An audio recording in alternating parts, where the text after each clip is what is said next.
Senhor, obrigado, Senhor, por esses dias. Obrigado, Senhor, pela maneira como Tu mesmo nos agracia com a Tua palavra, nos traz direção. De fato, Senhor, ela é lâmpada para os nossos pés e luz para o nosso caminho. É por ela, Senhor, que obtemos entendimento. É por ela, Senhor, que se dissipam trevas em nossa vida, que se desfaz toda e qualquer ignorância do conhecimento do Senhor. E como o Senhor nos falou ontem pela manhã de forma tão doce, obrigado pelo Teu Espírito, Senhor. O que seria de nós? Seguiríamos sendo uma raça caída, inútil para o Teu propósito, destinada ao inferno, se não fosse a presença do Espírito de Cristo em nós. O que temos hoje de Teu Filho, o que sabemos, o que conhecemos acerca dele, só nos foi possível obter por causa do Espírito Santo. Não há nenhuma habilidade, nenhuma capacidade nossa. Podemos ler e reler e tornar a ler e continuarmos completamente cegos, ignorantes ao conhecimento do Senhor. Mas quando nascemos de novo, quando saímos das trevas para a luz, quando fomos pelo batismo colocados em Cristo Jesus e nos unimos a Ele e recebemos do Seu Espírito e nos tornamos um com Ele, Senhor, os olhos se abriram e resplandeceu em nós Tua glória, a glória do conhecimento de Cristo. É Ele quem nos conduz à verdade, é Ele quem nos ensina todas as coisas, é Ele quem nos fala de Jesus.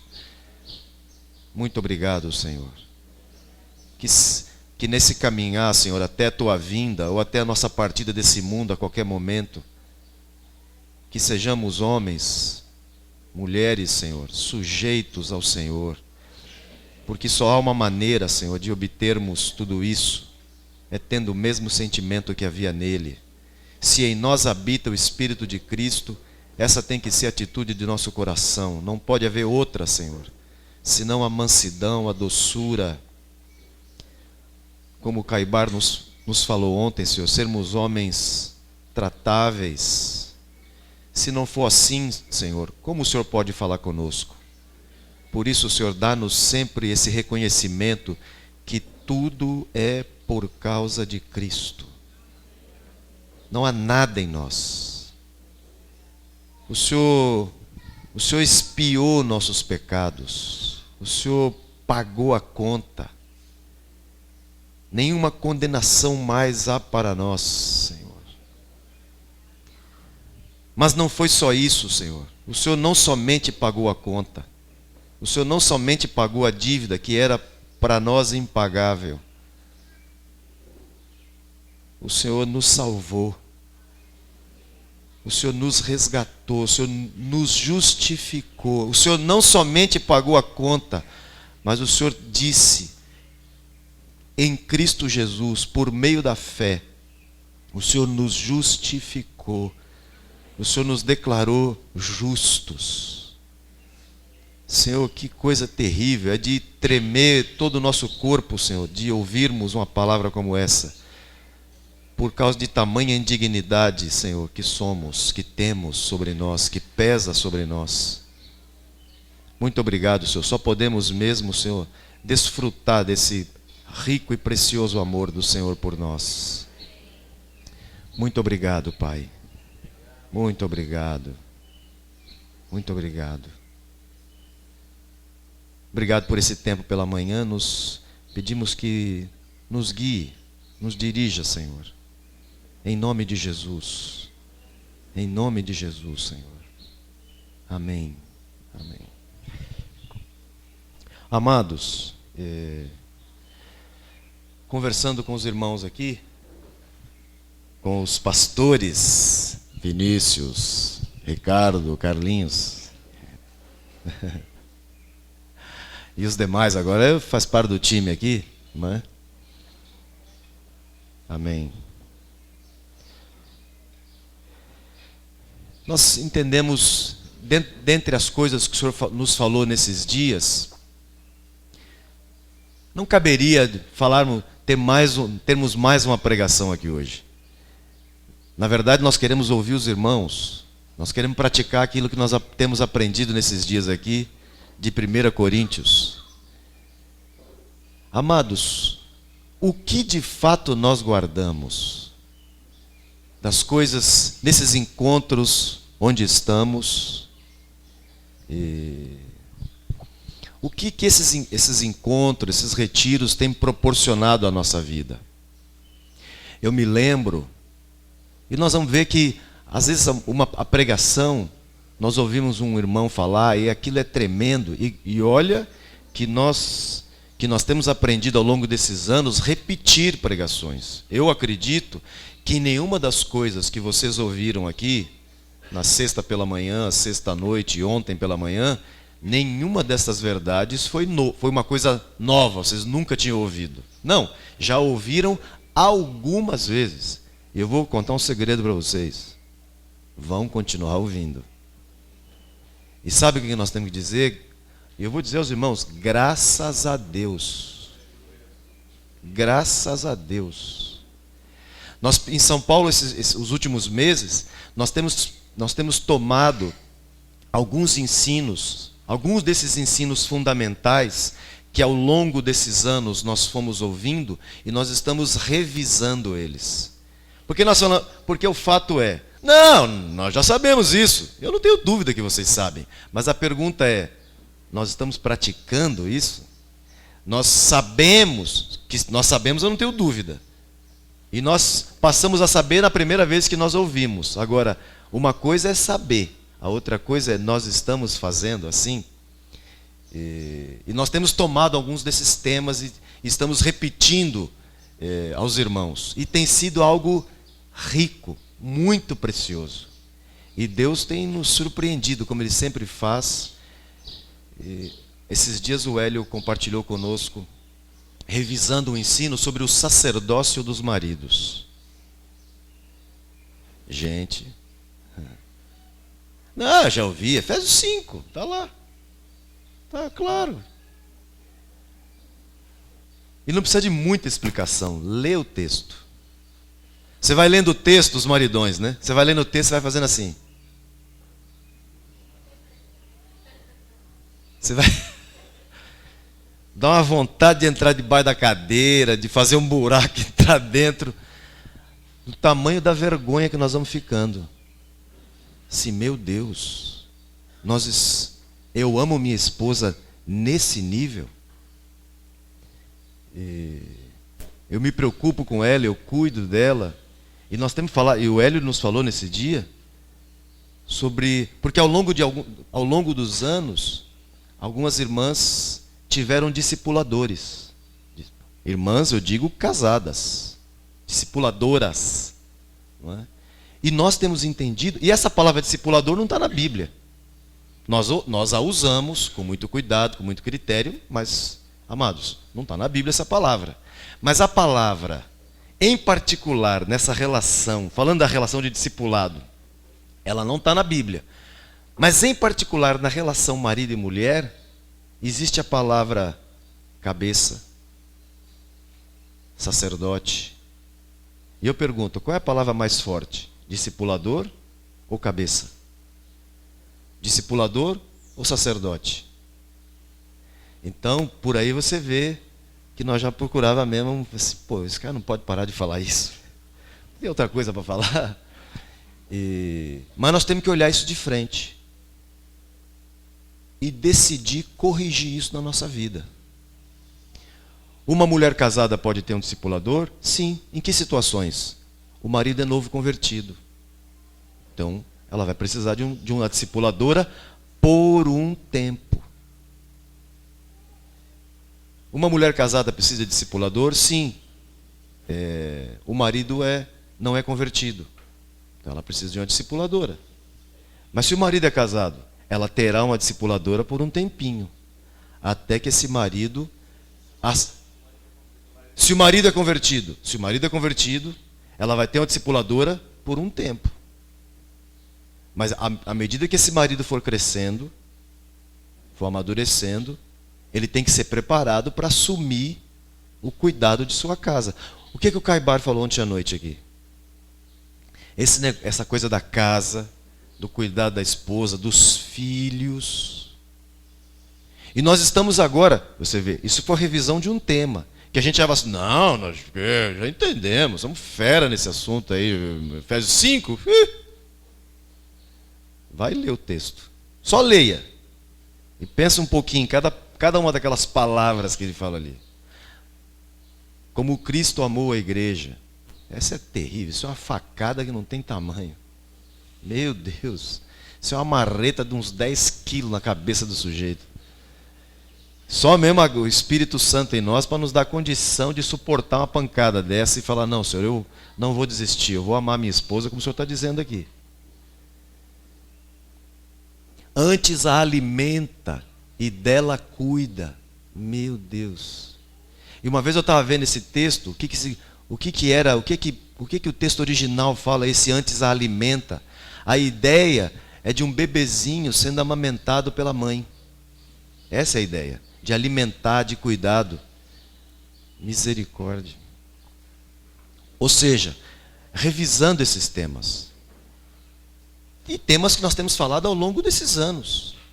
Um outro assunto que nós estamos para revisar com os irmãos, já está é o próximo da lista. Revisamos agora, Marcelo e eu revisamos agora o assunto sobre as contribuições. Não, nós sabemos, eu aprendi.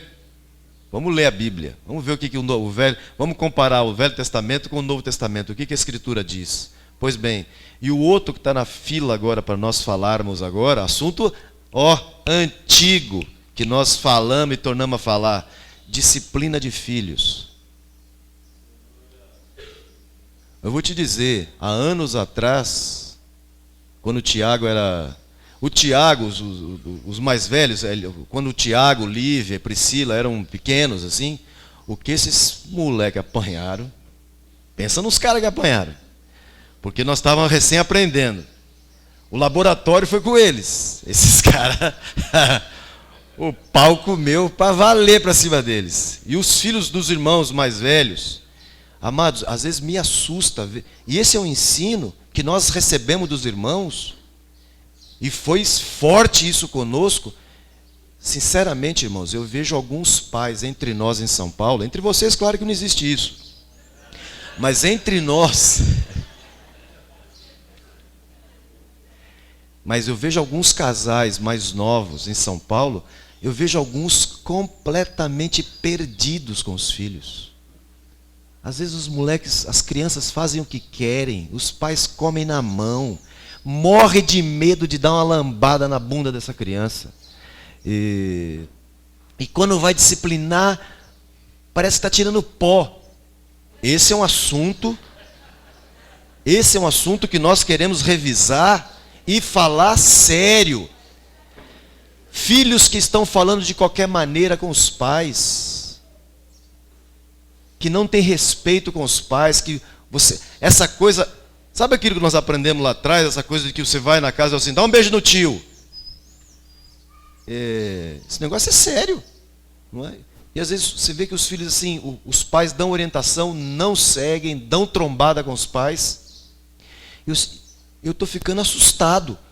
É um assunto que precisamos rever. E um assunto que nós temos falado há muitos anos. Há muitos anos. Nós estamos aí com essa lei de que não pode tocar numa criança tal, e eu vou te dizer, amados, nós sabemos de testemunhos de irmãos de outras cidades, mesmo entre nós em São Paulo. Eu tenho um testemunho de uma irmã em São Paulo, relacionado diretamente com a Sandra, que o filho dela, um marmanjo já, aprontou na escola, chegou em casa, ela chegou o reio no moleque. Quase que o cabo de vassoura, não é?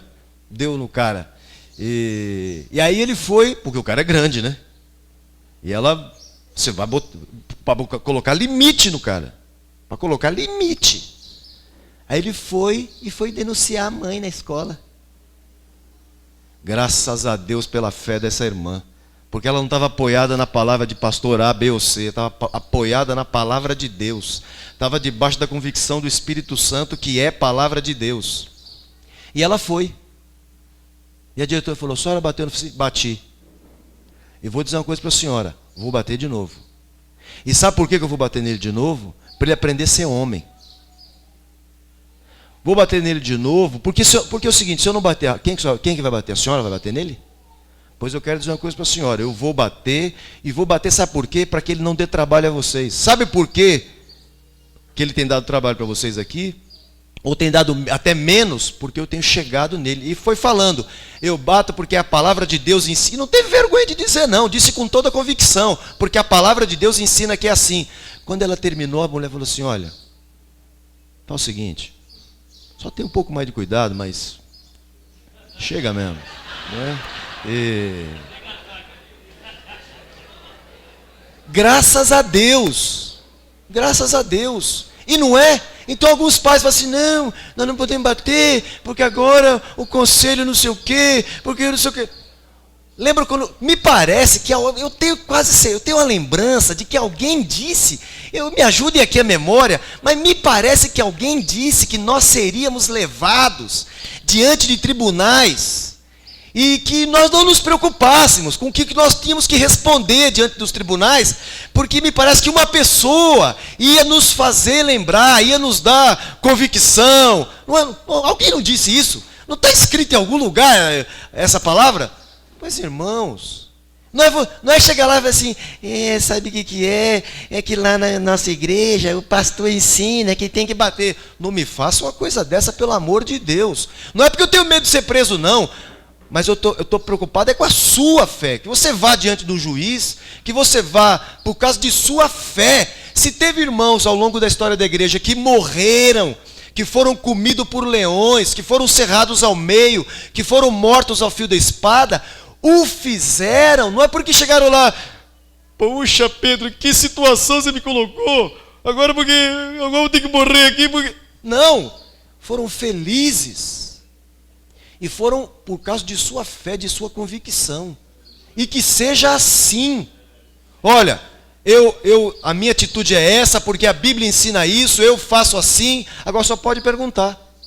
Teve um outro casal lá, recém-casados. Esse rapaz casou com uma irmã lá, e ela já tinha uma filha, e eles se casaram. E precisou corrigir a menina. E o pai, entre aspas, ficou sabendo que ela corrigiu e denunciou. O pai, que para poder dar pensão alimentícia teve que ser processado, o pai, não é? Se é que se pode dar esse adjetivo para ele? Pois bem, foi denunciar a irmã. E aí os irmãos, um irmão me ligou preocupado, assim, João, eles vão se apresentar diante do juiz, e o que eles têm que fazer? Ué, diga a verdade. Se for preso, vai ser preso aí. Mas fale pela fé dele. O que ele tem que fazer? Ele tem que chegar lá e dizer, eu bati, corrigi, porque a filha é minha, precisou, o senhor pode... E ela está aí, ó. Ela tem 9 anos. Por aí. Ela está aí, pergunta para ela se ela é maltratada. Eu corrigi e vou corrigir de novo. Sempre que precisar, eu vou corrigir. Pois ela fez isso. Foi ela e o rapaz. E falaram. Quando eu ouvi o testemunho, eu falei assim, glória a Deus. Porque é dessa maneira que a palavra de Deus entra. Aí não tem uma pregação, meu irmão. Chegou lá diante da lei, não tem uma pregação. Olha que pregação maravilhosa que eu ouvi. Não, agora é o seguinte, ou você crê ou não crê, meu filho. Você vai ter que falar da sua fé agora. Não tem retiro, não tem ambiente de retiro. Está ele e o juiz. O que você vai falar agora? Tem que falar a verdade, falar o que crê. E quando esse menino voltou e falou assim, João, nós dissemos assim, falamos assim, e é claro, ao final, sabe o que a delegada falou? A delegada falou assim, olha, eu entendo a senhora, eu tenho uma filha adolescente também, não é fácil. Faz o seguinte, só pode continuar corrigindo, eu entendo o que o senhor está falando, é isso mesmo, só toma um pouco mais de cuidado, porque... É só ter um pouco de bom senso, não precisa ser cristão, não. É só ter um pouco de bom senso, que você vai entender que essas crianças precisam de limite. Pois bem, eu estou falando de ensinos que nós temos dado aos irmãos e que eles precisam de quando em quando ser relembrados. Amém? E graças a Deus por isso. Graças a Deus por isso. Amados, quanto a nossos encontros, nós temos que lembrar, nós temos que aprender que são importantes as palavras que esses homens têm para dizer, têm uma orientação. Por quê? Porque há uma graça de Deus sobre eles, há uma maturidade, os anos vão chegando, mais para alguns, menos para outros, claro, não é? Vai aparecendo mais. Por exemplo, quem disse que vocês acreditam que o Hélio é mais novo que eu? Não parece, parece que eu que sou mais, não é? Não parece? Fala a verdade. Mas nem todo mundo tem esse negócio, né? Pois bem, o Caibar, tadinho, cuidado lá na Índia, viu, Caibar? Coisa lá é feia. Ó, mas quem ia dizer? Pois bem, os anos chegaram, tem a experiência, mas amados, isso não invalida a graça de Deus que está na vida de cada um. São irmãos mais velhos e vão agir como irmãos mais velhos? Claro! Toda família tem os irmãos mais velhos. Os irmãos mais velhos tomam a frente, cuidam, ajudam os irmãos mais novos. Mas todos são irmãos. É uma família. Ninguém é melhor ou pior, somos irmãos. Então esses irmãos mais velhos vão seguir orientando, vão seguir corrigindo, vão seguir cuidando. Não tem como, eles vão se sentir responsáveis. Eles vão lá, vão querer conduzir. Ó, como é que você está fazendo isso? Como é que você está fazendo aquilo? Porque isso é natural, porque são mais velhos. Quem é irmão mais velho aqui sabe. Ninguém pediu para você ter preocupação com seus irmãos mais novos. Você simplesmente tem. E ponto final. E é assim. E aí tem uma graça de Deus. Agora, amados, isso não invalida a graça de Deus que está sobre cada um. De participar, de acrescentar, de falar. Tenhamos encontros assim. Encontros dinâmicos. Porque me parece, olhando a Escritura, olhando o texto de Coríntios 14, lê de novo esse texto. Me parece que os encontros da igreja primeira, é claro que a Escritura fala em Atos lá, que eles perseveravam na doutrina dos apóstolos, sabemos disso. Mas não me parece que era só os apóstolos que falavam, porque quando você pega Coríntios 14 e olha um texto desse, que é uma orientação apostólica, me parece que os encontros da igreja eram uma coisa dinâmica. Eu não sei nem, para não dizer não sei nem, para não dizer que eu tenho certeza, que eles não tinham essa estrutura ajustadinha, bonitinha que nós temos. Cada igreja na casa tem um líder, que tem um companheiro. Eu não sei se era assim, não. Eu não estou dizendo que é errado termos isso. Mas não me parece que era exatamente isso que eles tinham. Tinham os irmãos mais velhos, claro, que com certeza ajudavam os mais novos. Mas não que era uma coisa tão abotoadinha como é a nossa estrutura. Não é? Então aí, amados, que tenham os irmãos mais velhos em qualquer encontro, que vão coordenar, que vão cuidar, que vão supervisionar os mais novos, sim, mas não pode ser um cala-boca nos mais novos, não pode fechar a boca dos outros. Pelo contrário, nós temos que ajudar esses irmãos a desenvolver o sacerdócio. Então aprendermos a ter encontros mais dinâmicos, mais participativos, mais congregacionais. E aí eu volto para os cânticos. Por favor, me entenda, eu não estou aqui para misericórdia. Mas você sabe que a gente pensando nessa questão de música, você sabe uma coisa que influencia, que tem sido quase que um sofisma no meio da igreja evangélica, um negócio que tem distraído a igreja, é o tal da música. Pensa num negócio, num tema que tem distraído a igreja do nosso século, é a música. Amados, olha a ênfase que se dá à música. É um foco, eu digo isso para você, por quê? Do lado da minha casa tem uma congregação evangélica. Você sabe qual é o maior tempo que se gasta? Com a música. Orientação, participação dos irmãos, quase nada. É música. Isso porque já chega alguns irmãos já chegam antes, e eu participo de tudo, dos ensaios e tudo, né? Eu vou ouvindo. Aí bota lá um playback. Lembra do playback? Oh, meu Deus, eu passei por isso. Pois bem, da onde Deus me tirou aí, e tirou você também, viu? Não foi só eu não, você também. Pois bem. Aí chega uma turma antes, já ensaia, tudo um negócio elaborado e tal. Aí depois, na hora da reunião, vai alguns especialistas lá, que nem todos são, Nem todos sabem cantar, assim, bom, isso é fato, né? Só alguns que tem essa... Mas todos podem cantar. Nem todos vão cantar tão bem quanto o Hélio, quanto a mim, não é? Mas todos. A Escritura diz que todos podem profetizar. Todos podem cantar. Nem todos vão cantar tão afinadinho. Mas canta. Canta um pouquinho mais baixinho, mas canta. Entendeu? O canto, se você olha o Novo Testamento, amados, primeiro que não há nenhuma citação sobre música e tal. Quando está falando de Jesus, fala que eles cantaram o hino e foram para o Monte das Oliveiras. Também não estou dizendo que nós vamos cantar um hino. Mas veja, você olha os apóstolos, não há menção dessa ênfase doentia em cima da música. Essa coisa profissional que virou a música no meio da igreja. Se abandonou o canto congregacional. Prestem atenção nisso. O que deveria se destacar mais durante o cântico congregacional? A música ou a voz dos irmãos? No entanto, o que acontece nas nossas reuniões? E nós temos que ir cuidando, assim, rapaz, nós temos que ajustar isso. O que é mais importante? Que apareça a voz dos irmãos. Porque o canto tem que ser, se a reunião é congregacional, eu digo congregacional porque estamos juntos, estamos congregados, estamos reunidos. Se a reunião é congregacional, como é que tem que ser o cântico? Congregacional. O que tem que aparecer? A voz dos irmãos. Amados, por favor, com todo respeito à bateria. Mas ontem eu não consegui ouvir a voz dos irmãos. Porque a bateria é um negócio ensurdecedor. Eu não tenho nada contra a bateria, eu acho que é legal, para marcar o ritmo e tal, não é? Mas pode ser uma coisa mais suave. Pode ser um negócio mais tranquilo. Por quê? Porque o que é que nós temos que guardar? Quer usar a bateria? Use. Mas que tem que se destacar a voz dos irmãos.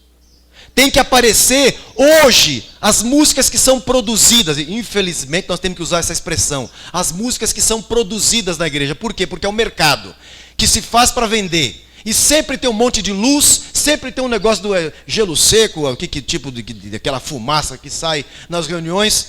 Eu não sei para que isso. Você pode imaginar uma reunião da igreja primitiva com aquilo? Você pode, imagina, Pedro, os apóstolos reunidos numa casa, ou numa caverna, escondido lá, não é? E assim, irmãos, agora nós vamos cantar. E já larga logo lá assim, som aí da caixa. Irmãos, não é? Imagina, aquele toquinho assim, bate as baquetas, dá aquela batidinha assim e começa. Irmãos, pelo amor de Deus. Entende o que eu estou dizendo? Não vou nem perguntar para vocês. Vocês estão entendendo aí, tranquilo, né? Tudo bem aí. Amados, sermos mais simples. Eu não tenho nada contra instrumento. Nós temos instrumentos, amados. Nós usamos os instrumentos.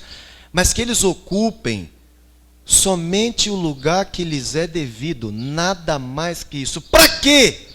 Os instrumentos? Para dar o tom. Como nem todo mundo consegue cantar tão bem assim, não é?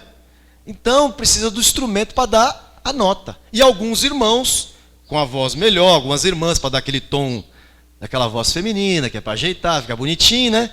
Nenhum problema.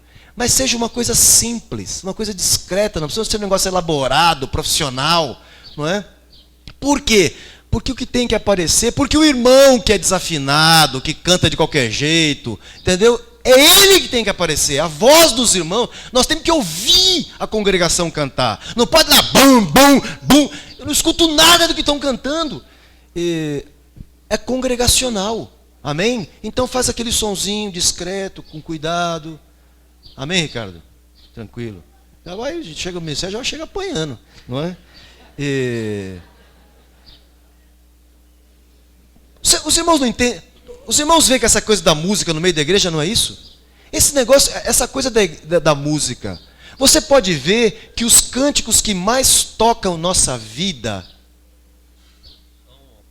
Você está falando? Antes do Evangelho do Reino, a gente se reunia numa escola, o pessoal sabe, e a gente tinha lá uma bandinha, e então o som era bem alto e tal.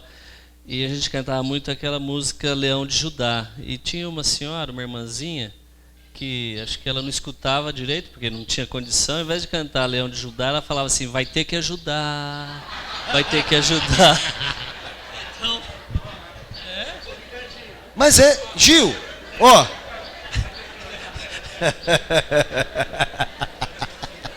Porque era o que ela entendia. Olha, isso é uma brincadeira, parece uma piada, os irmãos riem, mas isso é verdade. Por que essa irmãzinha cantava vai ter que ajudar? Porque é o que ela conseguia entender, porque o barulho era tão grande. Então, amados, não entrarmos nessa indústria, nessa coisa profissional, super elaborada. É claro, por favor, me entendam, eu não estou dizendo que nós vamos fazer as coisas de Deus de qualquer jeito, de forma relaxada. Se pode ter um sonzinho, um teclado para dar o tom, um negócio bem ajeitado, joia, mas que não ocupe mais do que ele tem que ocupar. O lugar maior, que não tenha. O que é que tem que ter importância? O que é que nós temos que guardar? O que tem que se destacar é a letra, não é a música, não é?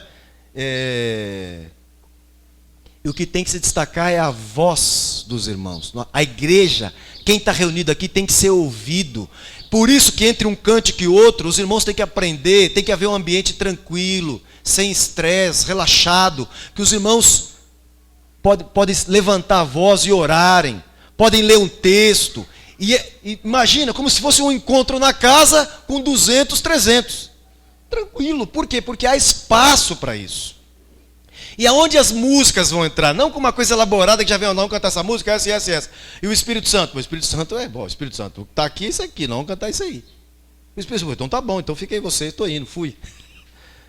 O que é o que? Amados, o que é importante no encontro? Ai de nós, se nós não tivermos a presença do Espírito Santo aqui, por que nós estamos aqui? Vai ser uma reunião política de um sindicato, é a mesma coisa. O que é que faz a diferença em nossos encontros? Essa bendita presença do Espírito Santo. É isso que faz a diferença. Nós estamos aqui não é para agradar nós estamos aqui para agradar Jesus. Estamos juntos para agradá-lo. Então, ter cuidado com isso. E haver esse espaço para participação. Não, mas entre vocês, lá... Eu me lembro um rapaz que veio de uma igreja evangélica, ele estava nos namorando, olhando assim como é que nós éramos. Ele foi numa reunião dessa nossa. Aí na segunda-feira eu estive com ele, que eu estava falando com ele. Aí ele falou assim, me falaram que as reuniões de vocês são diferentes. Nossa, é mais diferente do que eu imaginava. Por quê? Porque ele não viu show. Ele não viu uma banda de música lá na frente, dando um show, com aquela coisa ensurdecedora. Viu uma coisa... Tinha muitos irmãos lá, 600 irmãos, mas uma coisa assim, simples. Nada. E nós queremos perseverar nisso. Nós não chegamos onde nós queremos chegar, nós queremos nos aproximar cada vez mais de Coríntios 14. E queremos seguir por esse caminho de uma coisa simples. Amém, amados? Dentre as coisas, e sabe por que eu digo isso? Porque o que tem que se destacar, você vê que Coríntios 14, uma palavra que aparece muito aqui em Coríntios 14 é a palavra profecia. Porque é a profecia que os irmãos vão guardar. Os irmãos podem daqui uma semana nem lembrar mais do que eu falei, do que Hélio falou, do que Gilberto falou, mas com certeza, ao longo dos anos, vão se lembrar das profecias, das coisas que foram repetidas. E olha que nós repetimos ensinos, hein? Nós não damos uma pregação e no ano todo ficamos com cada domingo uma pregação nova. Nós estamos sempre pegando lá do querigma, do didaquê e poucas coisas e perseverando nela. Se com poucas coisas os irmãos já têm dificuldade para lembrar, imagine com uma gama, com um carrossel de 1 milhão de pregações. Então o que os irmãos de fato vão guardar são as profecias. Essa riqueza que há nos encontros da igreja, onde os irmãos vão levantando, participando e falando. Eu me lembro, há uns anos atrás, dentre as muitas lambadas que eu levei de Marcos e de Mário, mas uma delas em particular, quando Tiago teve um problema na sua vida e precisou ser corrigido, e Tiago se converteu nesse período, e eu também fui disciplinado junto. Eu era o pai, né? Não tinha jeito. E tinha que ser mesmo. E eu me lembro que eu fiquei 6 meses sentadinho com o Tiago no banco, não podia vir à frente, compartilhar com os irmãos, e foi de Deus isso. Mas o que eu me lembro? Eu me lembro uma coisa que o Marcos me falou, e que guardo comigo até hoje, e é a mais pura verdade. O Marcos falou assim para mim, João, a igreja, vai passar muito bem sem suas pregações. A igreja não vai sentir falta nenhuma. Fique tranquilo. É verdade. Hoje eu sei que é mais verdade do que eu sabia quando ele falou. Hoje eu entendo que é mais verdade. Até por causa dos anos que se passaram. São aí 10 anos aí. Ele falou assim, agora tem uma coisa, João, que a igreja não pode ficar sem. Na sua vida. Tem uma coisa que a igreja vai sentir muita falta. E a igreja vai sofrer muito se não ver na sua vida. É o seu exemplo. Isso a igreja não pode ficar sem. Agora, sem suas pregações, Deus vai levantar outro para pregar. O que não falta na igreja é pregador. Sempre, se não tiver um, Deus levanta outro. E a igreja segue. Acabou. Agora, o seu exemplo vai marcar a vida dos irmãos. E é verdade, amados. É a mais pura verdade. Então, quando nós falamos dessas participações, é isso que nós queremos que se destaque. É claro que os pastores sempre vão dizer alguma coisa, mas terminou de dizer, nós estamos nos esforçando em São Paulo para aos domingos, quando o encontro é uma vez por mês, e nós estamos com uma listinha de coisas importantes para falar com a igreja, para revisar com a igreja. Mas o que nós temos procurado fazer, e tem sido um parto a fórceps, não é fácil, falar menos, procurar diminuir o tamanho, o tempo das pregações. Para quê? Para sempre ao final abrir um espaço para que os irmãos revisem o que nós falamos, com perguntas, com acréscimos. Isso é rico. Então, isso é um exercício. Aprender a falar menos para ouvir os irmãos, para ter o feedback, o retorno dos irmãos. Isso é rico. Amém? E isso nós não podemos ficar sem. Por isso, amados, nós gostaríamos esses minutos que nos restam aí, são 11h20, Diego, nós gostaríamos de ouvir os irmãos. Coisas que o Senhor gravou no coração de vocês. E antes de qualquer irmão venha aqui, eu queria... O Messias, Diego? Tá. O Messias tem um testemunho, eu queria que viesse antes. E eu queria que o Gersinho, eu queria que você dissesse aos irmãos aqui aquilo que você me disse ontem aqui em off. Que você viesse dizer aos irmãos. Eu poderia dizer, espero que o Hélio vai falar uma coisa aqui antes, mas eu queria que você mesmo dissesse. Amém, queridos? Nós queremos ouvir os irmãos. Hélio. Eu creio que uma coisa importante a destacar também é quanto às participações. Tanto nas participações quando está aqui à frente, ou quando alguém se levanta, mas que sejam participações simples, objetivas, ao passo de que todos entendam. Tomarmos cuidados com o longo discurso, tomarmos cuidado com leitura de longos textos. Muitas vezes é melhor falar do texto do que falar o texto, porque falando do texto, nós vamos estar falando exatamente a carga que o Senhor está colocando no nosso coração. Por que também tomarmos cuidado com as longas participações? Porque inibe a participação de outros. Inibe a participação de outros, ao passo de algum irmão pode pensar, eu tenho que orar igual esse irmão orou? Eu tenho que falar como esse irmão falou? Tomarmos cuidado, sermos sucintos, simples, objetivos, né? E é certo que todos nós somos tomados de emoções, mas mesmo diante das emoções, nós falarmos somente aquilo que o Senhor colocou no nosso coração, e tomarmos cuidado também para não viajar, né? Porque às vezes de um assunto puxa outro, de um assunto puxa outro. Sejamos simples. Quando alguém se levantar em meio à congregação para orar, orações simples, curtas, objetivas. Quando alguém for participar, participações simples, curtas, objetivas, de maneira que todos entendam. Exatamente. Se tem mais carga no coração, porque é impressionante, quando nós estamos orando, os assuntos vêm na mente. Mas nós também podemos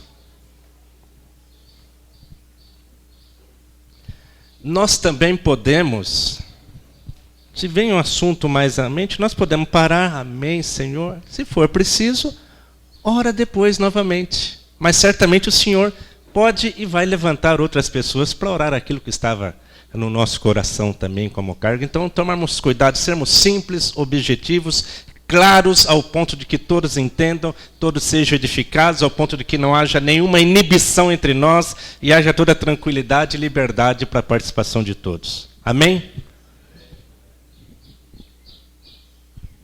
Bom dia. Eu queria falar a todos aqui, né? Porque hoje, exatamente hoje, completa 1 ano que eu fui batizado. E estou nesse caminho, né? Faz um bom tempo e eu quero continuar mesmo nesse caminho. E queria dizer mesmo para as pessoas, para falar mesmo, profetizar mesmo, falar para o vizinho, amigo, primo mesmo, falar mesmo para as pessoas mesmo. Porque assim como eu estava perdido pelo mundo aí. E tem muitas pessoas perdidas pelo mundo. E tem que falar mesmo, porque assim como eu estava perdido pelo mundo, não sabia nem orar, não sabia nem louvar o Senhor, hoje eu estou aprendendo, hoje eu estou caminhando nesse caminho. E eu gostaria muito que daqui a algum tempo, alguma pessoa estaria aqui na frente falando mesmo do Senhor, das bênçãos que Ele deu, dessa família maravilhosa que Ele nos deu até hoje. Amém. Gercinho.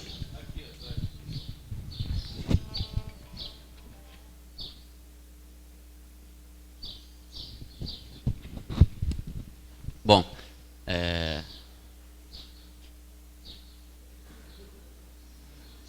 o que o Senhor tem me falado nesses últimos tempos, que os irmãos têm passado correções a respeito de ensinos que a gente já conhece, é que o Senhor está preparando a igreja para o tempo da perseguição.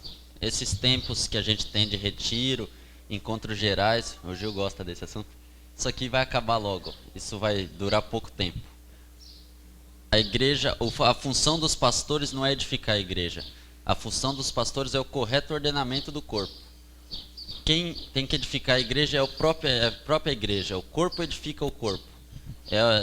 Na China, por exemplo, que a perseguição é forte, não tem isso. Os irmãos têm que edificar uns aos outros. Ali, ó, você vai estar na caverninha lá, fala com um, fala com o outro. Não vai ter púlpito, não vai ter microfone. Então, o Senhor está dando a oportunidade da igreja hoje, no mundo de hoje, no Brasil, que a gente tenha uma liberdade para que a gente aprenda, para que a gente comece a praticar o que vai ser usado daqui a pouquinho.